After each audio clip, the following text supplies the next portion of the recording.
Sir ನಮಸ್ತೆ, ನಾನು ಸ್ತುವಂತಿ ಅಂತ. ನಮಸ್ಕಾರ. ಆಗ ನೀವು ಭಾಷೆ ಬಗ್ಗೆ ಹೇಳ್ತಾ ಇದ್ರಿ.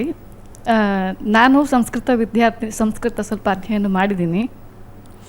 ಈಗ ಸಂಸ್ಕೃತ ಭಾಷೆ ಅಂತ ಬಂದರೆ ಅದು ಸತ್ತ ಭಾಷೆ ಇಲ್ಲ ಒಂದು ಜಾತಿಗೆ ಸೀಮಿತವಾಗಿದ್ದ ಭಾಷೆ ಅಂತ ಹೇಳ್ತಾರೆ. ಇದಕ್ಕೆ ನೀವೇನು ಹೇಳ್ತೀರಿ? ಹಾಂ, ಸಂಸ್ಕೃತ ಯಾವತ್ತೂ ಯಾವುದೇ ಒಂದು ವರ್ಗದ ಭಾಷೆ ಅಂತ ನಾವು ಹೇಳೋಕ್ಕಾಗೋಲ್ಲ. ಈಚಿನ ರೀಸೆಂಟ್ ಪಾಸ್ಟಲ್ಲಿ ಆ ಥರ ಸ್ಥಿತಿ ಆಗಿರ್ಬೋದು, ಒಂದು 500-600 ವರ್ಷಗಳಲ್ಲಿ ಹಾಗಿದ್ದಿರ್ಬೋದು. ಅದೂ ಕೂಡ ಅಪವಾದಗಳು ಬೇಕಾದಷ್ಟಿವೆ. ನಾವು ನೋಡಿದಾಗ ಯಾವುದೇ ಒಂದು ಸಹಜ ಭಾಷೆ, ನ್ಯಾಚುರಲ್ ಲ್ಯಾಂಗ್ವೇಜ್ ಅಂತೀವಲ್ಲ, ನೈಸರ್ಗಿಕ ಭಾಷೆ ಒಬ್ಬರ ಸೊತ್ತಾಗೋಲ್ಲ, ಒಂದು ಸಮುದಾಯದ ಸೊತ್ತಾಗೋಲ್ಲ, ಎಲ್ಲರೂ ಅದನ್ನು ಮಾತಾಡ್ತಾ ಇರ್ತಾರೆ.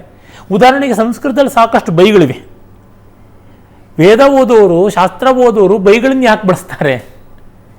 ಮತ್ತು ಕೃಷಿಗೆ ಸಂಬಂಧಪಟ್ಟದ್ದು, ಹೆಂಡ ಇಳಿಸ್ತಕ್ಕಂಥದ್ದಕ್ಕೆ ಸಂಬಂಧಪಟ್ಟಿದ್ದು, ಪ್ರಾಣಿಗಳಿಂದ ಬೇಟೆಯಾಡಿ ಚರ್ಮ ಸುಲಿತಕ್ಕಂಥದ್ದಕ್ಕೆ ಸಂಬಂಧಪಟ್ಟಿದ್ದು, ಈ ಥರ ಎಷ್ಟೋ ಬಗೆಯ ಕಸುಬುಗಳಿಗೆ ಸಂಬಂಧಪಟ್ಟಂಥ ಸಾವಿರಾರು ಶಬ್ದಗಳು ಅದರೊಳಗಿವೆ. ಅದು ಸುಮ್ಮನೆ ಬಂದ್ಬಿಡುತ್ತೆ ಆ ಶಬ್ದಗಳು. ಅದಕ್ಕೆ ಬೇಕಾದಂಥ ಉದ್ದೇಶ ಇಲ್ಲದೇ ಶಬ್ದ ಹುಟ್ಟುವುದೇ ಇಲ್ಲ. ಈಗಲೂ ನಮ್ಮ ದೇಶ ಭಾಷೆಗಳಲ್ಲಿ ಮಂಜಿಗೆ ಅನೇಕ ವಿಧವಾದ ಶಬ್ದಗಳಿಲ್ಲ. ಯಾಕೆಂದರೆ ನಮ್ಮ ದೇಶದ ಮುಖ್ಯ ಭಾಗಗಳಲ್ಲಿ ಎಲ್ಲೂ ಮಂಜು ಸುರಿಯೋದೇ ಇಲ್ಲ.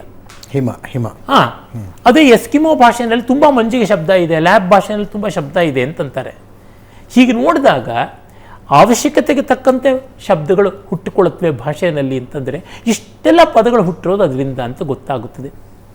ಮತ್ತು ಎಲ್ಲರಿಗೂ ಸಂಸ್ಕೃತ ಅರ್ಥ ಆಗ್ತಾ ಇದ್ದ ಕಾಲ ಇತ್ತು.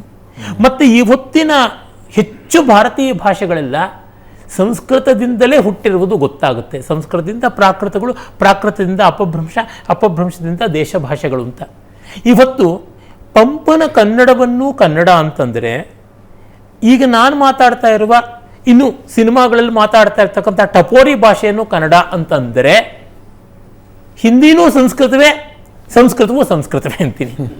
ನನ್ನ ಗುರುಗಳಾದ ರಂಗನಾಥ್ ಶರ್ಮರು ಹೇಳ್ತಾ ಇದ್ರು, ಹಳಗನ್ನಡ, ಪೂರ್ವದ ಹಳಗನ್ನಡ, ನಡುಗನ್ನಡ, ಹೊಸಗನ್ನಡ ಅಂತಂದರೆ ಹಿಂದಿನ ಹೊಸ ಸಂಸ್ಕೃತ ಅಂತ ಯಾಕೆ ಅನ್ನಬಾರ್ದು ಅಂತಿದ್ರು. ಹೌದಲ್ವಾ? ಅಂದರೆ ಈ ರೀತಿಯಾದ ಮಾರ್ಪಾಡುಗಳು ಉಂಟು. ನಮಗದು ಗೊತ್ತಾಗುತ್ತೆ. ಅಚ್ಚ ಹಳಗನ್ನಡದಲ್ಲಿ ಮಾತಾಡಿದ್ರೆ ಎಷ್ಟೋ ಜನಕ್ಕೆ ಗೊತ್ತಾಗೋದಿಲ್ಲ. ಆ ಥರದ ಪರಿಸ್ಥಿತಿ ಇದೆ. ಸಂಸ್ಕೃತವಾದರೂ ಗೊತ್ತಾದೀತು, ಅಚ್ಚ ಹಳಗನ್ನಡ ಗೊತ್ತಾಗೋದಿಲ್ಲ ಅಂತ. ಹೀಗಾಗಿ ಸಂಸ್ಕೃತಕ್ಕೆ ಆಗ್ರಹದಿಂದ ಈ ಥರದ ಇಲ್ಲದ ಸಲ್ಲದ ಅಪವಾದಗಳನ್ನು ಯಾವ ಭಾಷೆ ಬಗ್ಗೆನೂ ಮಾಡಬಾರ್ದು. ಮತ್ತು ಅದನ್ನು ಕಲಿತು ನೋಡಬೇಕಾಗುತ್ತದೆ. ತಿಳ್ಕೊಂಡ ಮೇಲೆ ನಮಗೆ ಗೊತ್ತಾಗುತ್ತದೆ. ಅಜ್ಞಾನಿಯ, ಅವಿವೇಕಿಯ ಮಾತುಗಳಿಗೆ ಬೆಲೆ ಕೊಡಬಾರ್ದು. ದುರ್ದೈವ ಏನಂದರೆ, ಪ್ರಜಾಪ್ರಭುತ್ವದ ಒಂದು ಸೈಡ್ ಎಫೆಕ್ಟ್ ಎಂಥದ್ದು ಅಂತಂದರೆ, ವೋಟ್ ಹೇಗೆ ಎಲ್ಲರದು ಒಂದೇ ಬೆಲೆ ಇದೋ, ಅಧ್ಯಯನ ಅಭಿಪ್ರಾಯಗಳು ಅಂಥದ್ದೇ ಅಂತ ಆಗಿಬಿಟ್ಟಿವೆ. ಅದು ದೊಡ್ಡ ಅಪಾಯ. ಎಲ್ಲಿ ಯಾವುದನ್ನು ಹೇಗೆ ವಿಭಾಗ ಮಾಡಬೇಕು ಮಾಡ್ತಾ ಇಲ್ಲ. ಇದು ದೊಡ್ಡ ದುರಂತ. ಮನುಷ್ಯನ ಗುರಿ ಏನು ಅಂದರೆ ಆನಂದೋ ಬ್ರಹ್ಮೇ ದಿವ್ಯಜಾನಾತ್ ಅಂತ ಹೇಳುತ್ತಲ್ವ. ಆನಂದ ನಮ್ಮ ಗುರಿ ಅಂತ. ಅಂದರೆ ಆನಂದವಾಗಿರಲಿಕ್ಕೆ ಮನುಷ್ಯ, ಯಾಕಂದರೆ ಹಬ್ಬದ ದಿವಸ ಆನಂದ ಬೇಕು ಅಂತ. ಇದಕ್ಕೆ ಯಾವುದಾದ್ರು ಮಾರ್ಗ ಇದ್ದರೆ ದಯವಿಟ್ಟು ತಿಳಿಸ್ಕೊಡ್ಬೇಕು ಅಂತ. ಆನಂದದ ಲಕ್ಷಣವೇ ಮತ್ತೊಂದರ ಕಲ್ಪನೆಯೂ ಮತ್ತೊಂದರ ಅಸ್ತಿತ್ವದ ಊಹೆಯೂ ಇಲ್ಲದಂಥ ರೀತಿ.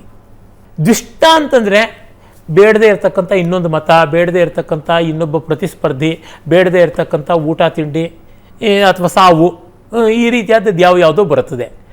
ಆದರೆ ಇಷ್ಟದ್ದನ್ನು ಜ್ಞಾಪಿಸ್ಕೋಬೋದಲ್ಲವ. ಅಂದರೆ ಇಷ್ಟದ್ದು ಎಲ್ಲಿ ನಷ್ಟವಾಗಿಬಿಡುತ್ತೋ ಅಂತ ಭಯ ಇದೆ. ಇಷ್ಟವಿಲ್ಲದ್ದು ದುಷ್ಟ ಅಥವಾ ಅನಿಷ್ಟ ಎಲ್ಲಿ ನಮ್ಮ ಮೈ ಮೇಲೆ ಬಂದು ಬೀಳುತ್ತೋ ಅಂತ ಭಯ ಇದೆ.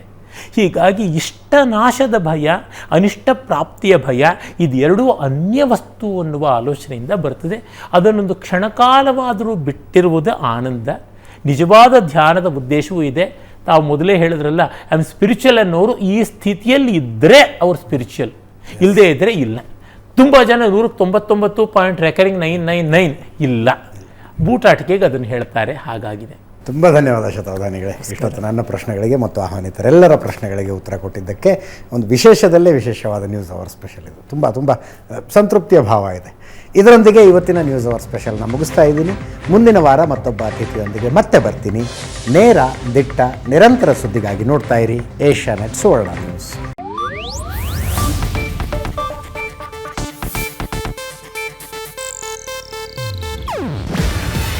ಇದು ಏಷ್ಯಾನೆಟ್ ನ್ಯೂಸ್ ನೆಟ್ವರ್ಕ್ ಪ್ರಸ್ತುತಿ.